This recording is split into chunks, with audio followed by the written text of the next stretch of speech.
Class 8, Chapter 3, Synthetic Fibers and Plastics. The clothes which we wear are made of fabrics. Fabrics are made from fibers obtained from natural or artificial sources. Can you name some natural fibers? Fibers are also used for making a large variety of household articles. Make a list of some common articles made from fibers. Try to separate them into those made from natural fibers and those made from artificial fibers. Why did you label some fibers as artificial? You have read in your previous classes that natural fibers like cotton, wool, silk, etc. are obtained from plants or animals. The synthetic fibers, on the other hand, are made by human beings. That is why these are called synthetic or man-made fibers. What are synthetic fibers? Try to recall the uniform pattern found in a necklace of beads joined with the help of a thread. Or try to join a number of paper clips together to make a long chain.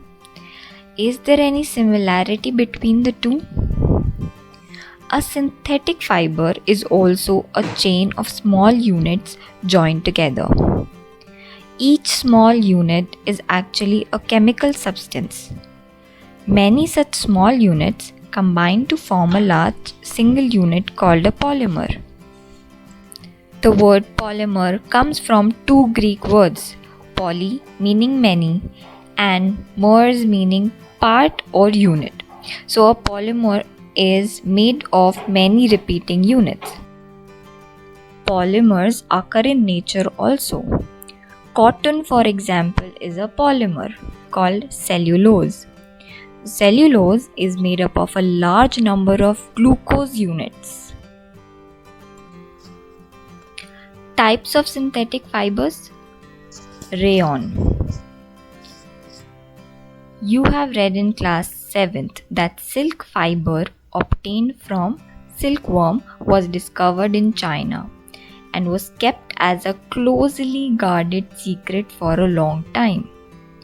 Fabric obtained from silk fiber was very costly, but its beautiful texture fascinated everybody.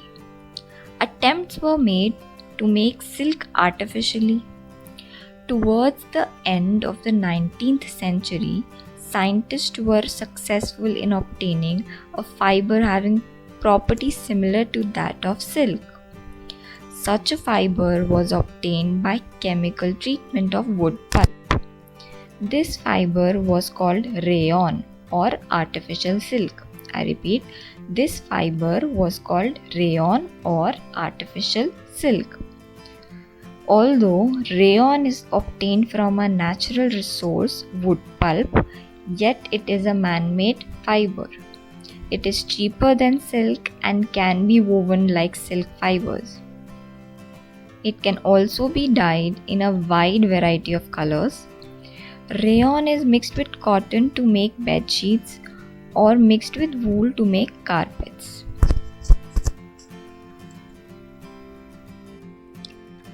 Second, nylon. Nylon is another man-made fiber. In 1931, it was made without using any natural raw material from plant or animal. It was prepared from coal, water, and air.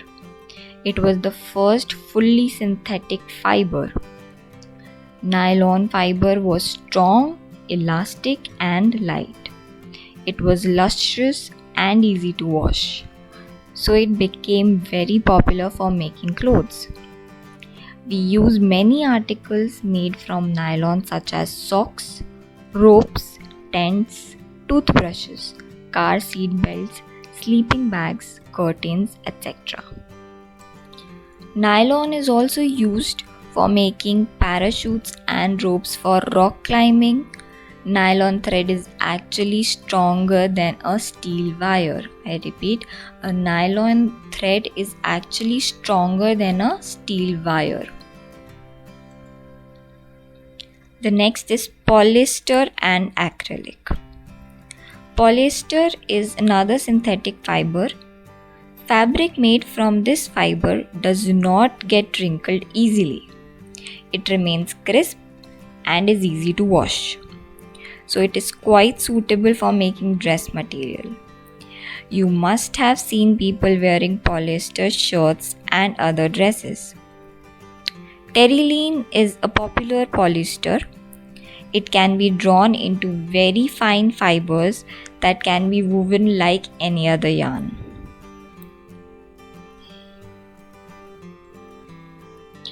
PET, polyethylene terephthalate, is a very familiar form of polyester. It is used for making bottles, utensils, films, wires, and many other useful products. Look around and make a list of things made of polyester. Polyester, that is poly plus ester, is actually made up of the repeating units of a chemical known as ester. Esters are the chemicals which give fruits their smell. Fabrics are sold by the names like polycot, polywool, terrycot, etc. As the name suggests, these are made by mixing two types of fabrics. Polycot is a mixture of polyester and cotton, while polywool is a mixture of polyester and wool. We wear sweaters and use shawls or blankets in winters. Many of these are actually not made from natural wool.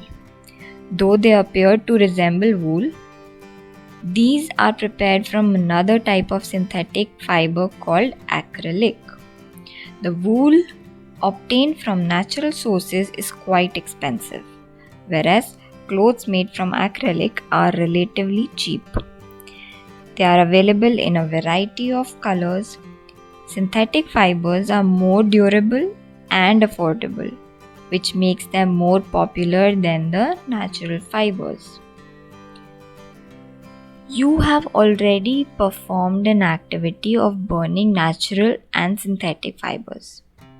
What did you observe? When you burn synthetic fibers, you find that their behavior is different from that of the natural fibers. You must have noticed that synthetic fibers melt on heating. This is actually a disadvantage of synthetic fibers. If the clothes catch fire, it can be disastrous. The fabric melts and sticks to the body of the person wearing it. We should therefore not wear synthetic clothes while working in the kitchen or in the laboratory. All the synthetic fibers are prepared by a number of processes using raw materials of petroleum origin called petrochemicals. Characteristics of synthetic fibers. Imagine that it is a rainy day. What kind of umbrella would you use and why? Synthetic fibers possesses unique characteristics which make them popular and dress material. They dry up quickly, they are durable, less expensive, readily available and easy to maintain. Do synthetic fibers soak less or more water than the natural fibers? Do they take less or more time to dry? What does this activity tell you about the characteristics of the synthetic fibers? Find out from your parents about the durability, cost, maintenance of these fabrics compared to the natural fabrics. Plastics. You must be familiar with many plastic articles used every day. Make a list of such items and their uses. Plastic is also a polymer like the synthetic fiber. All plastics do not have a same type of arrangement of units. In some it is linear, while in others it is a cross-linked. Plastic articles are available in all possible shapes and sizes, as you can see. Have you ever wondered how this is possible? The fact is that plastic is easily moldable. That is, can be shaped in any form. Plastic can be recycled, reused, colored, melted, rolled into sheets or made into wires. That is why it finds such a variety of uses. Polythene, made from poly plus ethene, is an example of a plastic. It is used for making commonly used polythene bags. Now try to bend a piece of plastic yourself. Can all the plastic articles bend easily? You will observe that some plastic articles can bend easily while others break when forced to bend. When we add hot water to a plastic bottle, it gets deformed. Such plastic which gets deformed easily on heating and can be bent easily are known as thermoplastics. Polythene and PVC are some examples of thermoplastics. These are used for manufacturing toys, combs, and various types of containers. On the other hand, there are some plastics which, when molded once, cannot be softened by heating. These are called thermosetting plastics. Two examples are bakelite and melamine. Bakelite is a poor conductor of heat and electricity. It is used for making electrical switches, handles for various utensils, etc. Melamine is a versatile material. It resists fire and can tolerate heat better than other plastics. It is used for making floor tiles, kitchenware, and fabrics which resist fire.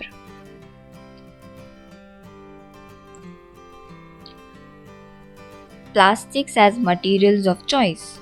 Today we think of storing a food item, water, milk, pickles, dry food, etc. Plastic container seems the most convenient. This is because of their light weight, lower price, good strength, and easy handling. Being lighter as compared to metals, plastics are used in cars, aircrafts, and spacecrafts too. The list is endless if we start counting articles like slippers, furniture, decoration pieces, etc. Now let us discuss the characteristic properties of plastics. First, plastic is non-reactive. You know that metals like iron get rusted when left exposed to moisture and air, but plastics do not react with water and air. They do not corrode easily. That is why they are used to store various kinds of materials, including many chemicals. Second, plastic is light, strong, and durable. Talk to your parents or grandparents about the types of buckets that were used in the past. What is the material of the buckets or mugs you are using today? What are the advantages of using a plastic container? Since plastic is very light, strong, and durable and can be molded into different shapes and sizes, it is used for various purposes. Plastics are generally cheaper than metals. They are widely used in industries and for household articles. Make a list of different kinds of plastic containers that you use in daily life. Third, plastics are poor conductor. You have learnt about that plastics are poor conductors of heat and electricity. That is why electrical wires have plastic covering and handles of screwdrivers are made of plastic. As mentioned above, handles of frying pans are also made of plastic. Did you know plastic find extensive use in healthcare industry? Some examples of their uses are packaging of tablets, thread used for stitching wounds, syringes, doctor's gloves, and a number of medical instruments. Special plastic cookware is used in microwave ovens for cooking food. In microwave ovens, the heat cooks the food but does not affect the plastic vessel. Teflon is a special plastic on which oil and water do not stick. It is used for non-stick coating on cookwares. Fireproof plastics. Although synthetic fibers catches fire easily, it is interesting to know that the uniforms of firemen have coating of melamine plastic. Plastics and environment. When we go to the market, we usually get things wrapped in plastic or packed in polythene bags. This is one of the reasons why plastic waste keeps getting accumulated in our homes. Ultimately, plastic finds its way to the garbage. Disposal of plastic is a major problem. Why? A material which gets decomposed through natural processes, such actions by bacteria, is called biodegradable. A material which is not easily decomposed by natural processes is termed non-biodegradable. Since plastic takes several years to decompose, it is not environmental friendly. It causes environmental pollution. Besides, the burning process in the synthetic material is quite slow and it does not get completely burnt easily. In the process, it releases lots of poisonous fumes into the atmosphere, causing air pollution. Have you ever seen a garbage dump where animals are eating garbage? In the process of eating the food waste, they swallow materials like polythene bags and wrappers of food. Can you imagine the consequences? The plastic material chokes the respiratory system of these animals or forms a lining in their stomachs and can be the cause of their death. The plastic bags carelessly thrown here and there are responsible for clogging the drains too. Sometimes we are very careless and throw the wrappers of chips, biscuits and other eatables on the road or in the parks or picnic places. Should we not think twice before doing so? As a responsible citizen, what measures do you suggest to keep public places clean and free of plastic? Avoid the use of plastics as far as possible. Make use of bags made of cotton or jute when you go for shopping. The biodegradable and non-biodegradable waste should be collected separately and disposed of separately. Practice this in your homes. Can you suggest some other ways in which you can contribute towards reducing the use of plastic materials? It is better to recycle plastic waste. Most of the thermoplastics can be recycled. Make a list of items that can be recycled. However, during recycling, certain coloring agents are added. This limits its usage, especially for storage of food. As a responsible citizen, remember the 5R principle. Reduce, reuse, recycle, recover and refuse. I repeat. 5R principle: reduce, reuse, recycle, recover and refuse. Develop habits which are environmental friendly. Fiber-wise, do not throw plastic bags in the water bodies or on the road. Take a cotton carry bag or a jute bag while going for shopping. Try to minimize the use of plastic materials. Example, use a steel lunchbox instead of a plastic one.